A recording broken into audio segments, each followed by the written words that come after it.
Hello, good afternoon Eastern Time, everyone. We're going to give it just a few seconds for a few other folks to join in case some folks are still coming in.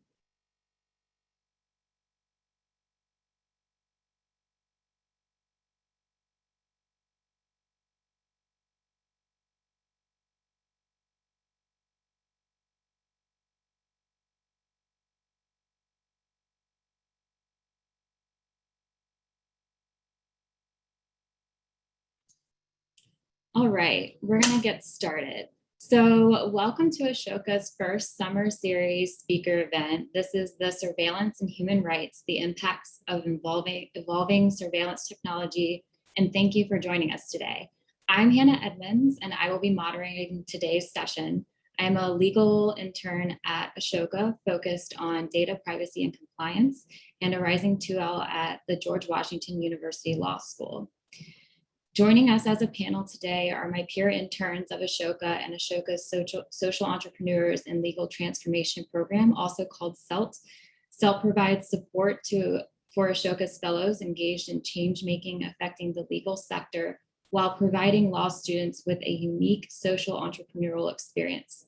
Throughout today's session, I welcome my peer interns to ask questions by using the hand raise function. So as the audience, you'll see me tapping into the raise hand function in case someone has a question from the panelists.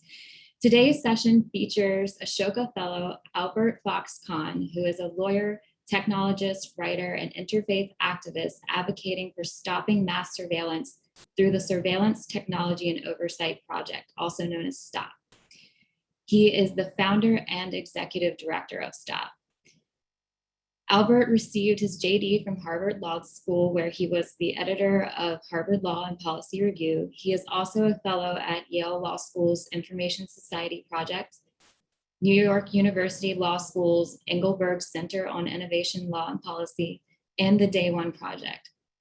Albert is a frequent commentator on civil rights, privacy, and technology matters, and a contributor to various publications, including, amongst others, the New York Times, the Boston Globe, and the Guardian.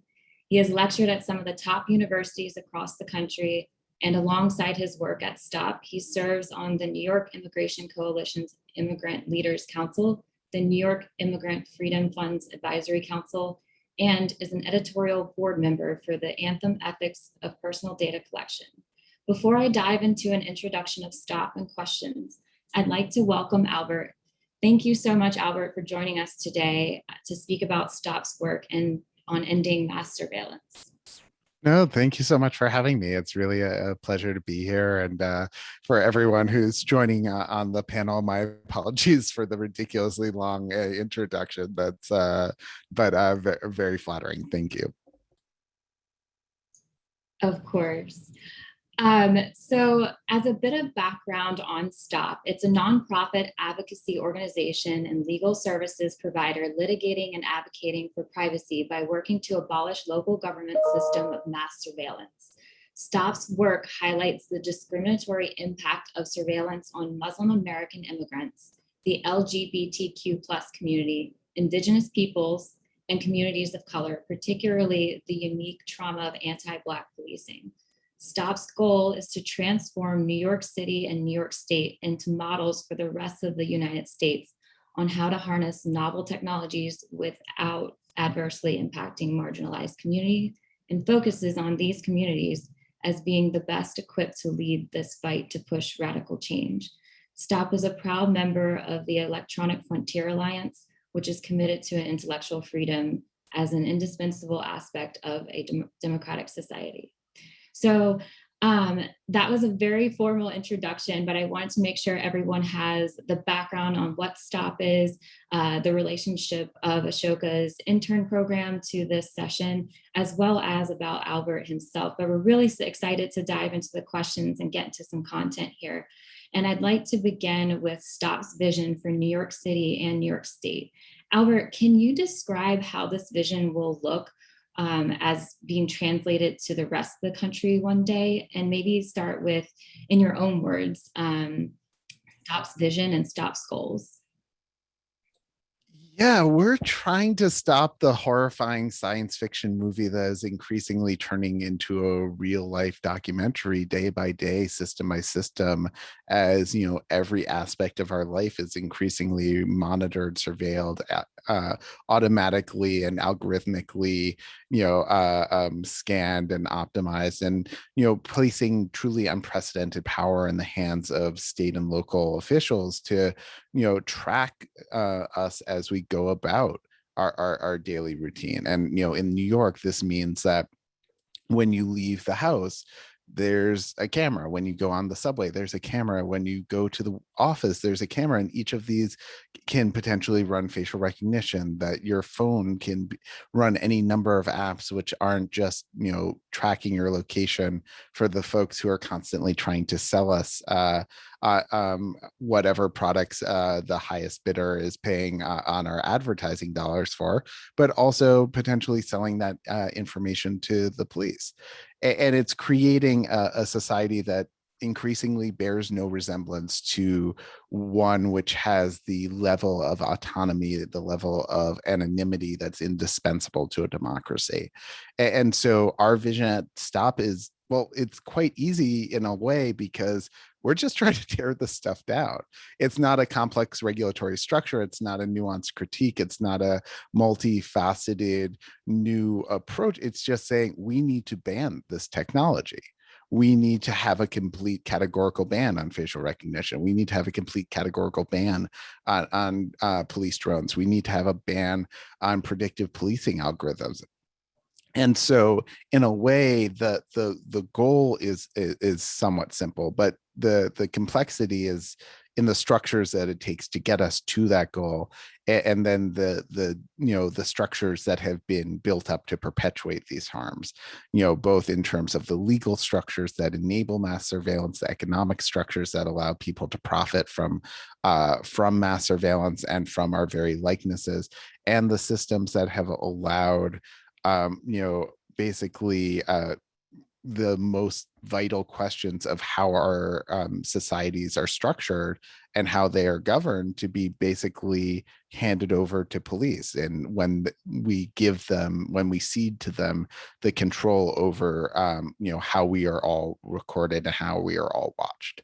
So basically, that's the goal, to eliminate these systems of mass surveillance, to abolish them, and to work with partners around the United States and around the world to try to implement globally the solutions we implement here in New York. Because one of the defining features of this debate is that it's unfolding at the local level, but it's unfolding at the local level in parallel across the world, because many of the same vendors are selling many of the same systems and facing many of the same objections in communities all over the world. And so part of our work is coming together, building solidarity, and providing technical assistance to those fighting these systems on the ground. Great, thank you so much. That was such a good outline of everything, the goals, and what STOP represents. We really appreciate that. So in your work day to day, how do you feel as a lawyer you're using your skills and knowledge to increase STOP's impact and to further their mission, whether that's internally day to day and maybe even externally when we're talking about expanding its mission, hopefully one day to the greater US and maybe even to international? Well, there are days I joke that I'm not really a lawyer. I just play one on TV because of the amount of media engagement that I do. But, the truth is that one of the key skill sets that lawyers have is the ability to democratize the discourse around legal structures, because we have the ability oftentimes to break down these debates in a way that avoids the legalese, that avoids the terminology that oftentimes, excludes those most impacted from the debates over how these systems are deployed. And I think really one part of our goal is to always make sure that we are using those legal skills to then help all New Yorkers understand the scope of the surveillance that's being used, but also the legal debates and why they matter. To take something as sort of obscure as predictive policing analytics and the algorithms that are monitoring our social media and explain in clear, salient terms why these tools aren't simply an attack on our privacy, aren't simply a way to be watched, but are oftentimes a pathway to state violence. That oftentimes these surveillance systems are the first step towards someone being pulled over on the side of the road, or having a SWAT team at their front door, or even a knee to the neck. And connecting these digital systems to the analog harms, that I think that's something where the legal training has been very helpful. And I think another part of it is also in drafting new legislation, such as the first geolocation warrant bill in the country, which will hopefully next year ban the use of geolocation warrants, which is a tool that will identify everyone in a certain area. It can be tens of thousands of people, and obtain their location data with a single court order. It's something which I think is not only violative of the Fourth Amendment, but offensive to the very notion of really to the most central promises of our constitutional system. And then on top of that, we do quite a bit of litigation. I like suing the NYPD. So we definitely are able to leverage the legal system as an accountability tool in that way, both through class action litigation and through open records litigation, to try to really pull back the curtain on the way that these systems are being used. And sometimes that means obtaining a surveillance contract. Sometimes that means obtaining records about specific cases, and a lot of time spent just creating reports that help show how these systems are impacting New Yorkers every day. Great, thank you. And that actually leads me to a question about, I think one of the challenges in a movement like this is finding ways to ensure that people on the ground understand their rights and they know what's actually being violated with those rights.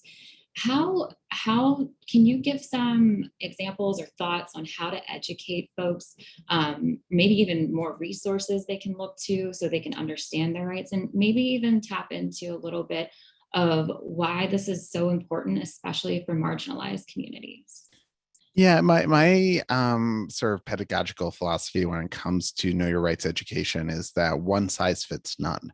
That if we're talking about generic privacy protections, that we're really not talking about something that is relevant to the vast majority of the attendees who we train. And so our model is to partner with community-based organizations to identify what is keeping their members up at night. What are the things that are most important to them? What are the threat models that are defining their digital lives? Because each of us has a different threat model, has a different way that we look at the potential harms we face from different forms of surveillance, and also the array of tools that are available to harden our infrastructure against it.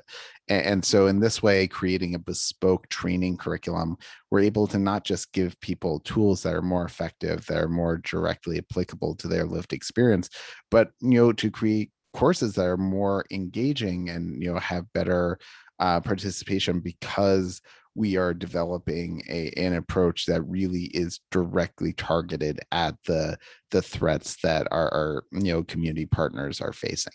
And this is something where for example, we've worked with Turning Points for Women and Families, a New York-based nonprofit that serves survivors of intimate partner violence within the Masa community.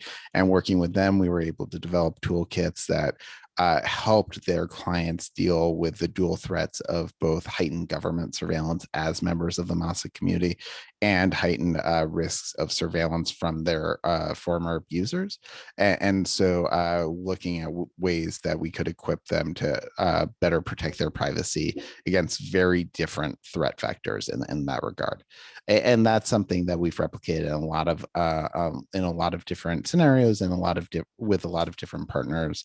And another part of it is also looking at just how facts on the ground are changing. So partnering with a number of protest groups to put out protest know your rights guides that focus on how can you go to a demonstration in a way that protects your privacy?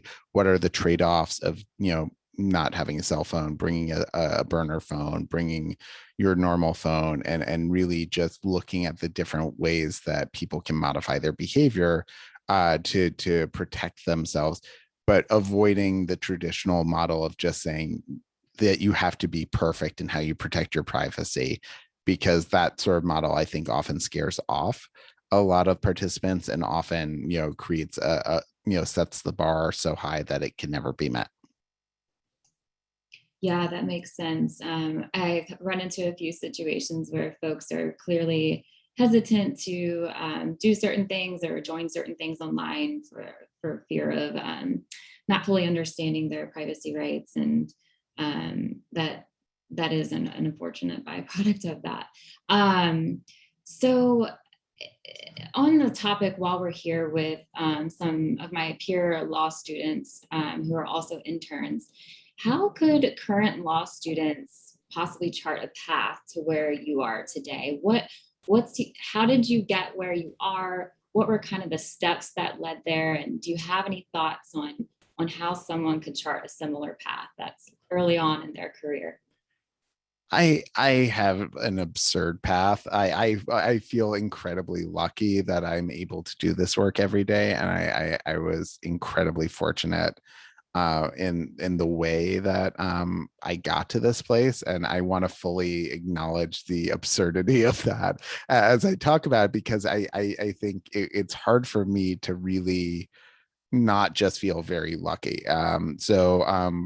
I started off in law school at BU. I was fortunate enough to do very well my first year and transferred to Harvard, and then was in corporate law for a time. And when I was in corporate law, I was doing quite a bit of public interest work through our pro bono programs, working with the Innocence Project on a number of forensic science issues, working on a few other matters as well. And that was helpful. But then I quit, and I quit without a plan. And I quit because I decided that really I was not able to pursue a life in corporate law that was compatible with what I really wanted for myself in terms of broader impact. And so I wasn't sure what I was going to do next. And I was fortunate enough that there was an opportunity to go as the legal director for the New York chapter of CARE, the Council on American Islamic Relations, as their first lawyer in New York, their only full-time staffer at the time.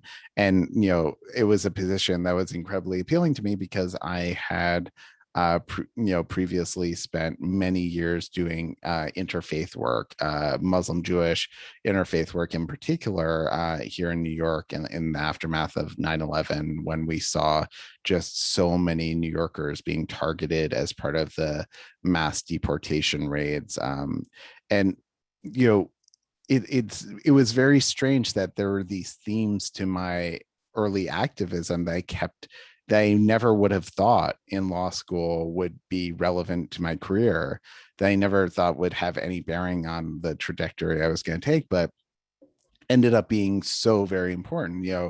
And in that role, I went to CARE thinking that it was going to be a fairly low profile role, that it would be a chance to sort of recover from all of the hecticness of corporate law. And I thought that, once Hillary Clinton won the election, that, Trump's Islamophobia would fade away. And instead, we were, at the center of combating, the Muslim ban, and, taking on, just some of the work that I will be proudest of throughout my career. Standing with the Muslim community at a moment that they were being attacked, standing with survivors of hate crimes at a moment when those attacks were surging throughout the city and throughout the country.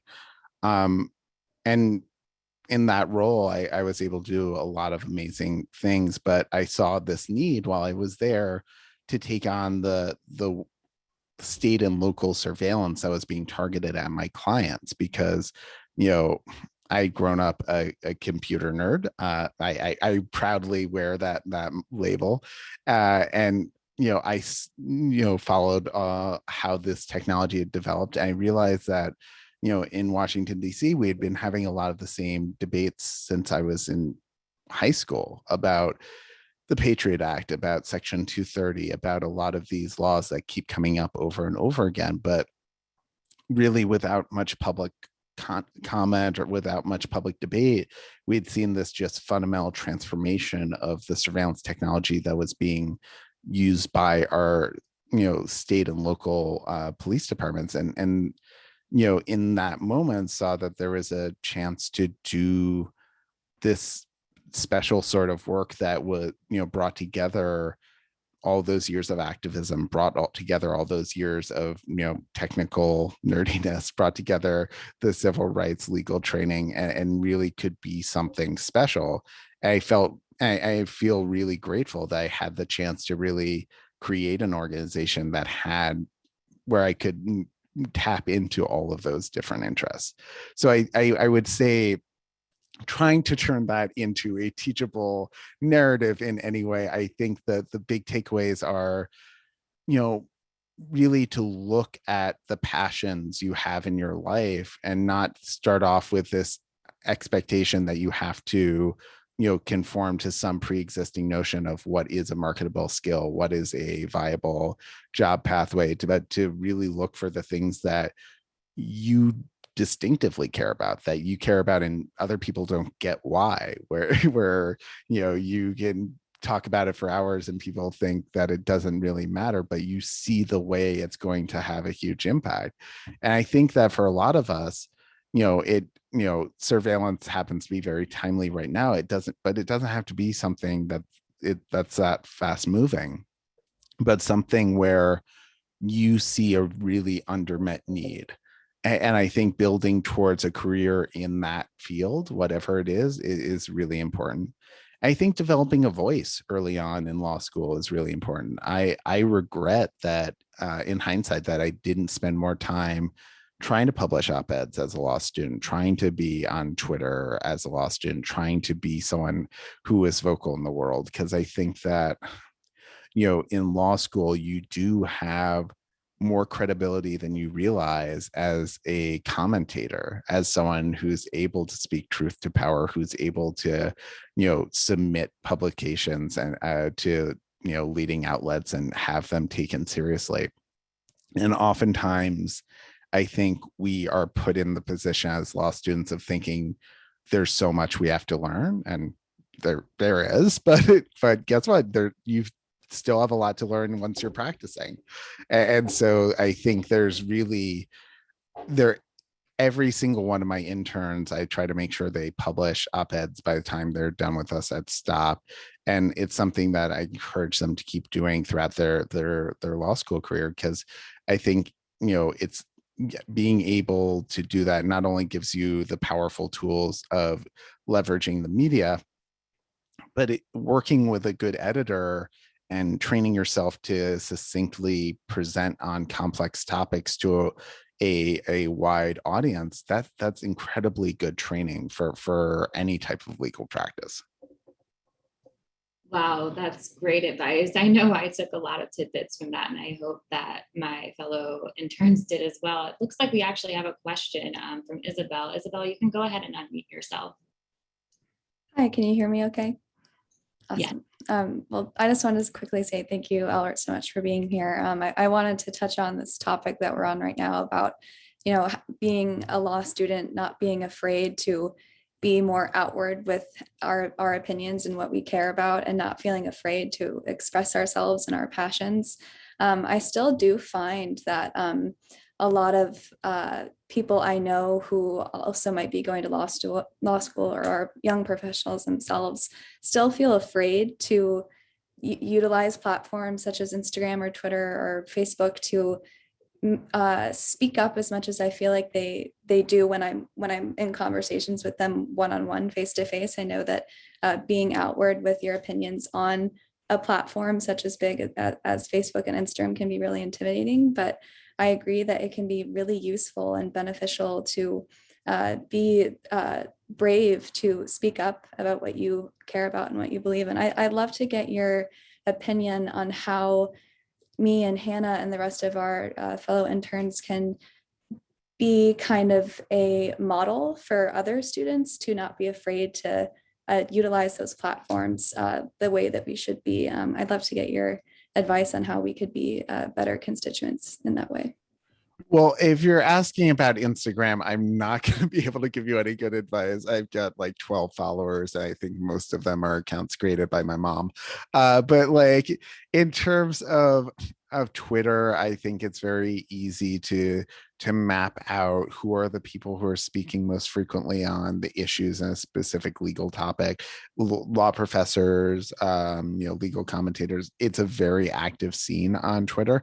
I don't think it's the same for a lot of other platforms. But I think that saying this, like, I'm ancient. Like the idea of doing TikTok and using Twitch and using other platforms is super intimidating. I wouldn't know the first thing about how to do that, but that could be a place where you not only have the same freedom as these legacy platforms, but it's also something where you have a competitive advantage, because you actually know how they work, and to the extent that you can start building a following on those platforms, that's incredibly powerful.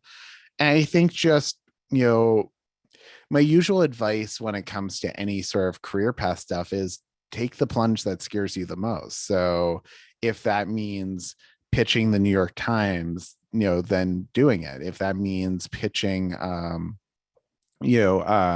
other newspapers on the news side, doing it. If it means starting something that's branded content like a blog or something, definitely.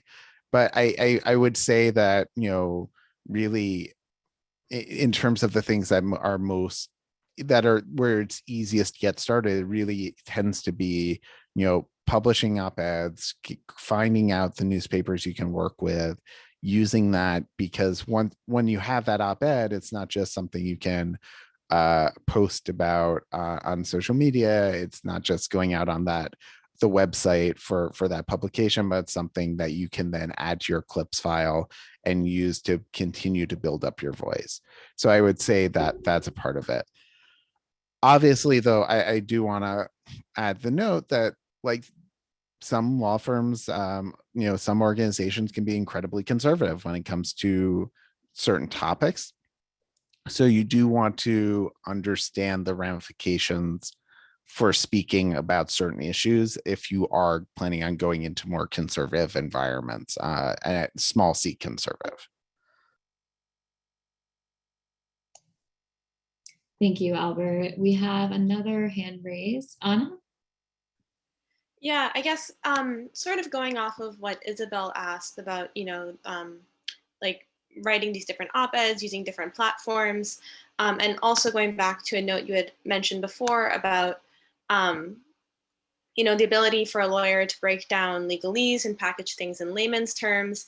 I feel like a lot of these skills are ones that you can develop during law school, but maybe aren't ones that are developed in a lot of the traditional classes in sort of this Socratic method sense. So I guess for a student who's interested in going into community-based work or nonprofit work, what would you recommend for someone who's looking to develop these skills while in law school, I guess would be my question. Oh yeah, no, legal writing classes are a nightmare when you want to talk to anyone who's not a lawyer. And like I think in practice, you spend so much time unlearning what you learn in law school when it comes to that style. Because yeah, so I would say there are alternative programs out there. The Op-Ed Project, for example, does trainings on op-ed writing, and is really a good option. Working with campus newspapers can be an option as well. I don't think when it comes to that sort of communication skill set, though, there's anything quite as powerful as just doing it and getting in the habit of doing it. And so I think that's what part of what I love about Twitter as a training medium for it. And I will say there is a reason why I set my Twitter account to delete my tweets after 6 months, because I think you get better at it over time and you don't want to be haunted by the ghost of hot take past. But I think when you're looking at getting in the habit of responding succinctly to those headlines and providing that commentary in 280 characters, that I think that is harder to do than doing a full 800 word op-ed. And so I think that's something where just getting in the habit of it is really one of the most effective approaches. I realize for that most of this is highlighting the fact that I am an autodidact when it comes to comms work. And for people with different learning styles, I apologize. They don't have a more structured curriculum-based alternative that I can offer. Oh, and the other thing for generally for communication strategies for lawyers, one of the things that I always recommend for all of my staff is improv, just doing improv classes as a way to get very comfortable with understanding how to rapidly develop narrative.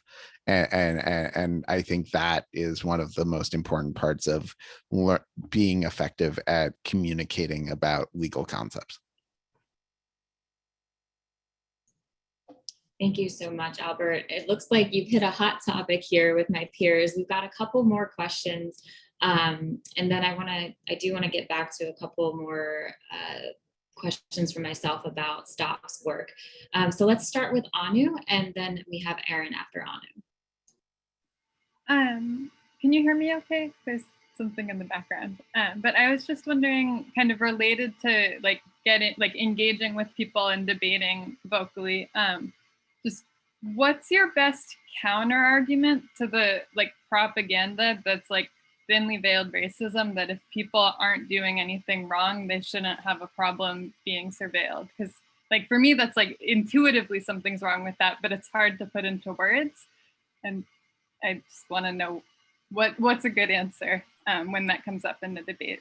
Yeah, and I think the answer is going to be very different depending on who the audience for that answer is. So, for example, if I'm talking to a relatively privileged group of progressive allies who want to stand with communities of color but aren't directly impacted by policing themselves, I can say, well, maybe it doesn't matter for you personally, but it matter, these systems matter when they are leading to mass racial profiling. They matter when they are, the replacement to stop and frisk. They matter when they're making, the clients I represent terrified that going to a protest or, speaking up or even walking down the street can, put their family at risk of deportation. So you tap into a narrative that, will resonate with that audience. But, when I'm going on, I will do a lot of media engagement work, and I might go on Fox News sometimes to talk to a more conservative audience.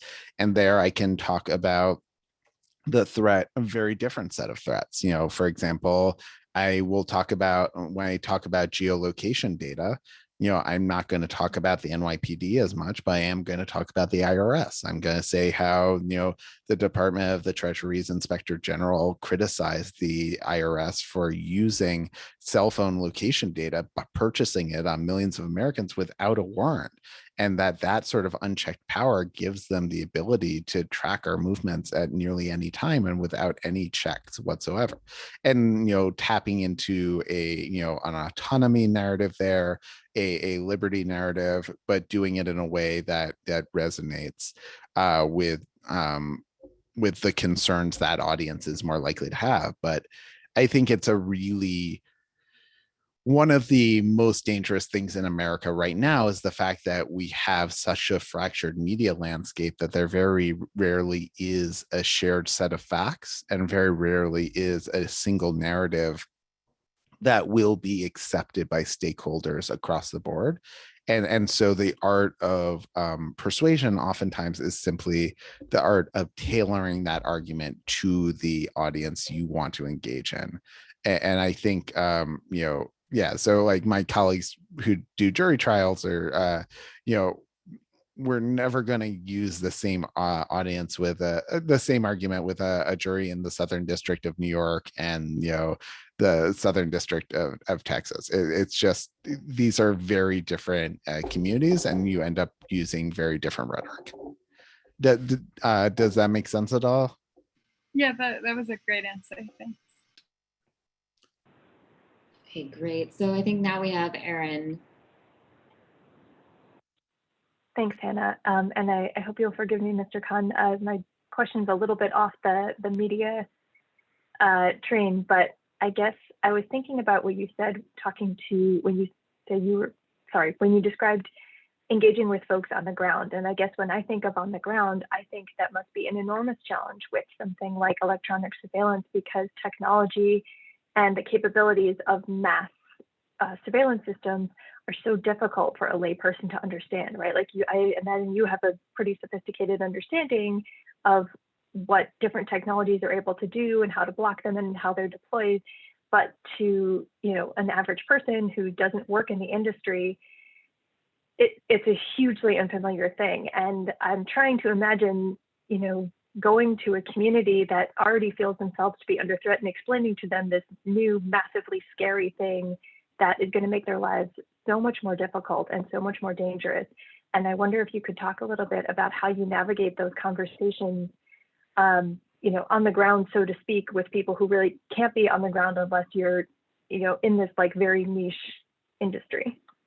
Well, yeah, no, I mean, when we're doing community outreach, and particularly in historically over police communities, BIPOC communities, the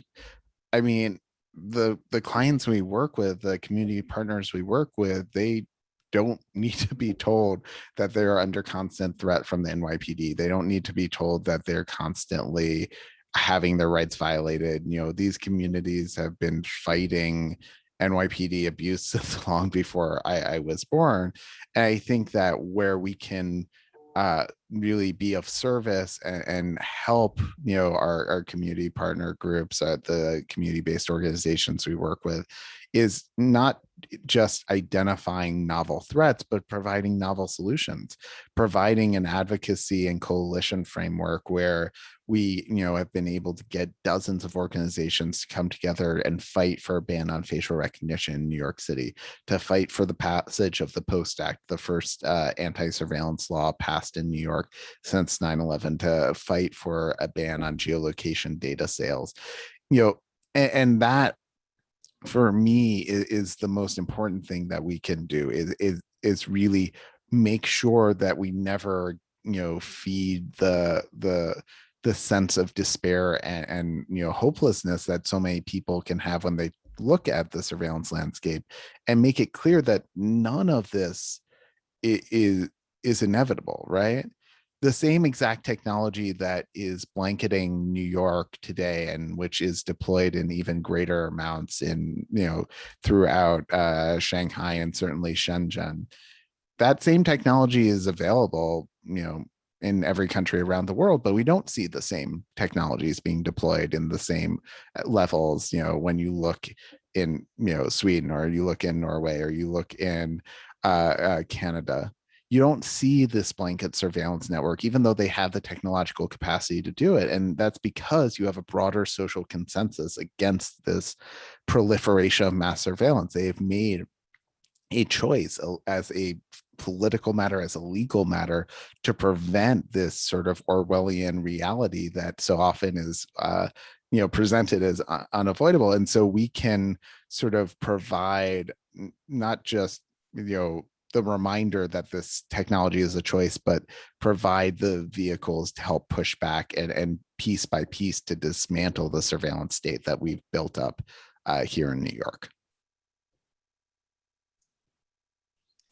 Thanks for that question, Erin, and thank you for the answer, Albert. That's actually a great segue into something else I want to touch on. So you've tapped into a little bit of this already, but I want to dive in a little bit more. Can you outline some of the specific civil rights concerns in surveillance and privacy for these communities, whether it's people of color, indigenous peoples, immigrants, the LGBTQ plus community? Could you just outline some of the main concerns there and what that looks like? Yeah, and I like to use facial recognition as the sort of baseline technology for this discussion, because the concerns are much more visible in a lot of ways and than with other technologies, but it really applies to a lot of these same tools. I mean, they're biased, they're broken, and when they do work, they're antithetical to democracy. So looking at facial recognition, that are higher error rates for people of color, particularly for darker skinned women of color.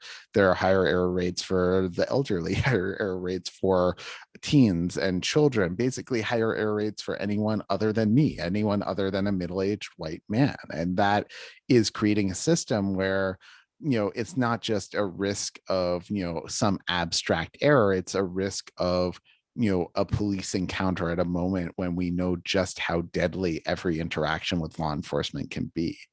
And so that bias should be disqualifying for these technologies, but it gets even worse because the way these tools are used is just, it's completely pseudoscientific. It's dressed up with the vocabulary of objectivity, but what we're really getting is just made up. With the facial recognition tool that NYPD uses, we're told sometimes of a facial recognition match. And I have to use scare quotes, because what it in fact happens is that when a facial recognition scan is run, the NYPD receives a list of 250 potential matches.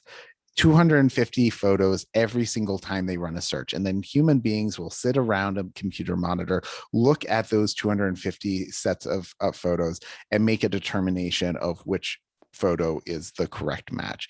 And even worse than this, they aren't just feeding in the photo from a crime scene or from a CCTV camera. First, they're going through and they're using Photoshop to alter it. If the eyes on the photo in the photo are closed, they'll Photoshop them open. If the mouth is open, they'll Photoshop it closed. If part of the face isn't visible, they'll go onto Google Images, look for random models, copy and paste the entire jawline sometimes of another person, and put together this collage, this art project, and feed it through the facial recognition system to get these lists of matches, then take their best guess at who the right person is. And this is what gets dressed up as an objective and a scientific and a cutting edge way to identify people. It's not. It's nonsense. But because of the way the technology is used, it's creating this really profound safety risk. And then there's the issue that when the technology does work, it's something that is too powerful to really be entrusted to any police department. We just found out today from the GAO that 6 different federal agencies used facial recognition not to target the 1-6 insurrection, but to target BLM protesters last summer. Wherever we deploy these technologies, they will be inevitably weaponized against the communities of color that have always been the targets of police violence. And, it's not just the federal government. This last weekend, we also found out from the Sun Sentinel newspaper that South Florida police departments had also used facial recognition to target BLM protests, going after individuals simply for exercising their First Amendment right to gather and peacefully dissent. And I think to me that highlights the array of dangers we see with all of the technologies out there, because whether it's facial recognition or geolocation data or drones or predictive policing algorithms, we see these patterns of abuse, misuse, bias, and corruption repeated over and over again. And to me, it is just something where we are finally as a country waking up to the existential threat it poses. Absolutely. Thank you for that information. It's very eye-opening. And sort of related on that note, can you explain how recent events have actually affected S.T.O.P's work, such as the murder of George Floyd, the Black Lives Matter movement, and even inequities in COVID response? Well, I mean, I will say that, when you look at the landscape of police reform and abolition work being done, so much of the most important work being done in the United States is being done by Black-led groups. It's being done by BLM affiliated groups, by just the amazing abolitionist organizers who have been working at the community level for decades.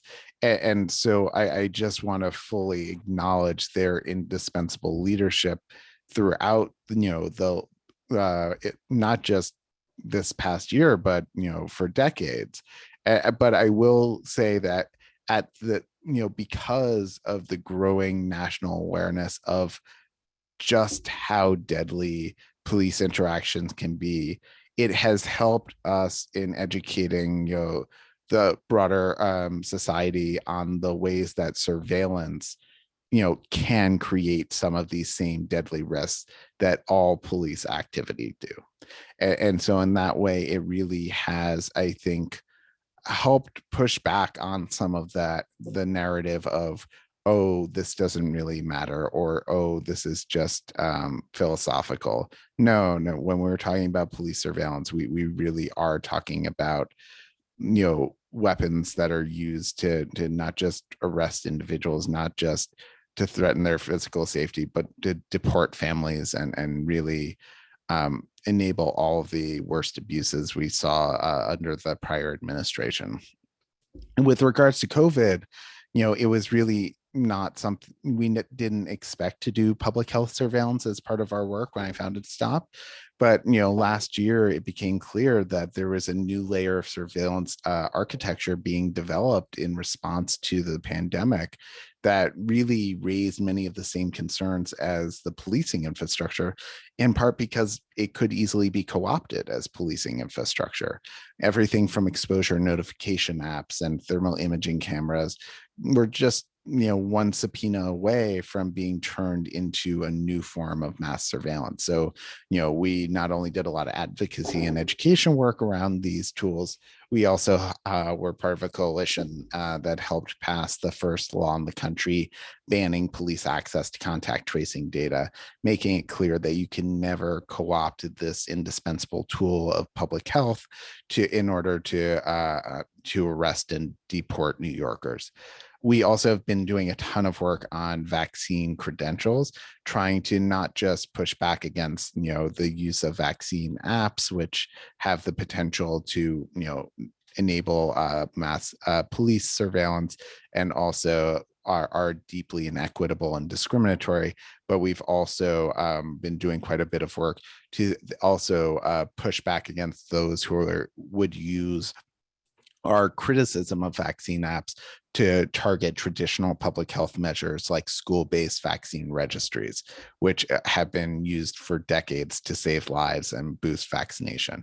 And in some ways, that's been one of the trickiest issues we've worked on as an organization, because while the threat from vaccine apps is quite real, the threat from those who would co-opt that work to support anti-vaccine conspiracy theories and other extremist rhetoric is truly deadly. So it's something where as advocates, we have to be very careful in how we position ourselves and develop our work to not enable those sorts of unintended consequences. Thank you. So as we get closer to the end here, I do have one more question, and this is jumping back to this being with my fellow interns. And how can law students, other lawyers and non-lawyers support S.T.O.P and this type of work that we've been speaking through during this session? There are a bunch of different ways. First, please follow us on social media so we can co-opt the platforms of surveillance capitalism to try to oppose them. But then also, and our website stopspying.org has a lot more information about our work. For law students, we're always recruiting for our legal internship program, and that's a great way to get involved. Additionally, for practicing attorneys, we have a pro bono partners program where we've worked with, dozens of different law firms to contribute millions of dollars in free legal services. And that is an indispensable part of our mission, and are always looking for those volunteers and ways to partner with more firms. So, and as a 501c3 charity, anyone who is in a position to contribute financially, that is the only way we're able to carry out this work. And we're very grateful for the continued support of Ashoka as well. Great, thank you. So before we close out, I'll do one final call here. Are there any other questions from the other interns? Isabel.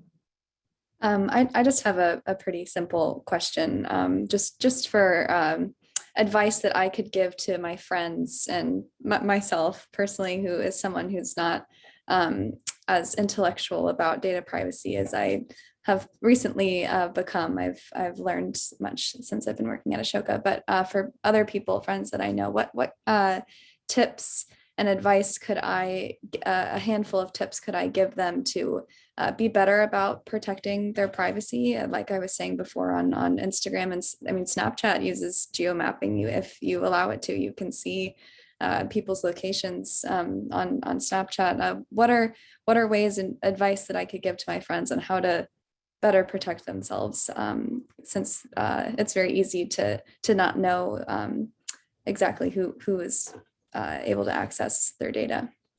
Yeah, I would say it comes back to that same threat modeling exercise, sitting down, thinking about what are the dangers that they're worried about? What are the ways that this sort of data can put them at risk? What are the ways that they can easily harden themselves against those threats?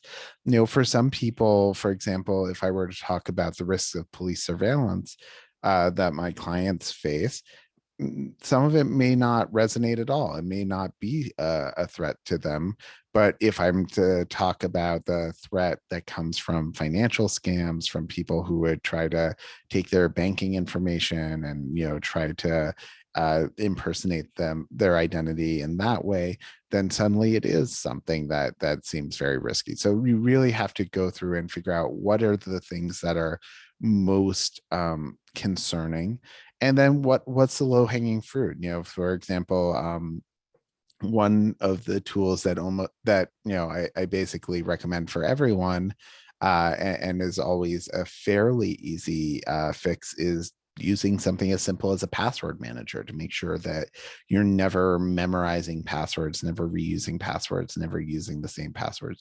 But that sort of credentialing might not be as relevant to someone who's in a jurisdiction where they're worried about a state actor using legal process to compel disclosure of the information that they have. So really, I think you'll know your friends pretty well. You can think about what are the threats that are most relevant to them, and start the conversation that way. And I usually find that's the best approach. And I have sort of a related question. So if we become aware of something that is a potential threat to marginalized communities, and it's maybe something that we don't feel there's been any attention brought to, is there a way we can draw that attention to it? Is there some sort of reporting authority? And what does that look like? How does one help bring attention to kind of these inequities or wrongs in this realm? Well, I would say rather than taking action directly, try to identify partner groups who are working in the relevant space and reach out to them. Because I think, one thing I want to be very cognizant of is that, it's very easy to be well-intentioned in civil rights work, but not to be prioritizing the needs of the clients you represent. This is part of why a central part of my work at S.T.O.P is having a community advisory board of directly impacted individuals that sets our priorities and decides our structural questions, because it should not be something that I'm doing, even though I'm the executive director. And so I think that with when you're concerned about something, when you want to act, it really just finding those partner organizations, reaching out to them, deferring to them, because it may be something where there are trade-offs or consequences or elements of the thing you've identified that maybe aren't immediately apparent, and are reasons why it wouldn't make sense to take action immediately. That said, if you ever find out juicy scoops about surveillance technology, please feel free to email me, and I'm always happy to advise on specifics. That's great. Thank you, Albert. And thank you so much for joining us today. I do want to be cognizant of time, and we do need to wrap up here. Thank you, everyone who decided to view today. And thank you to our interns for your questions. Albert, do you have any last things you'd like to add? Yeah, a couple of things I just really want to emphasize. Part of why I love doing this work locally is that you can have such a strong voice when you're taking action in your local community. Hundreds of thousands, millions of people can, speak to Congress on an issue and it won't move the dial, but a handful of people speaking out at a city council meeting can, choose whether or not a law is implemented, whether or not a surveillance system is purchased, whether or not some other decision is made. And we have such incredible power simply by showing up and in our local communities. And so staying local and staying vocal is really crucial. And for the law students, it will be okay. I promise it'll be okay, because none of us, no matter whether you've been practicing for 5 years or 50, no one feels like they have it figured out. No one feels like they understand how they got where they are, or that they know where they're going. And so it's one of those things where really the next job, the next acceptance or rejection letter, it will just be one of a series of inflection points in your life. And no single job, no single decision really has the sort of weight that we are encouraged to put on it as law students, as lawyers. So please take that pressure off yourself. Just recognize that you will end up in a good place, and that, really to make the most of every opportunity you have along the way. That's wonderful advice to close on. Thank you so much, Albert. And we are really happy to learn about S.T.O.P and its work today. And we appreciate everyone being here. Thank you. Thank you so much, everyone.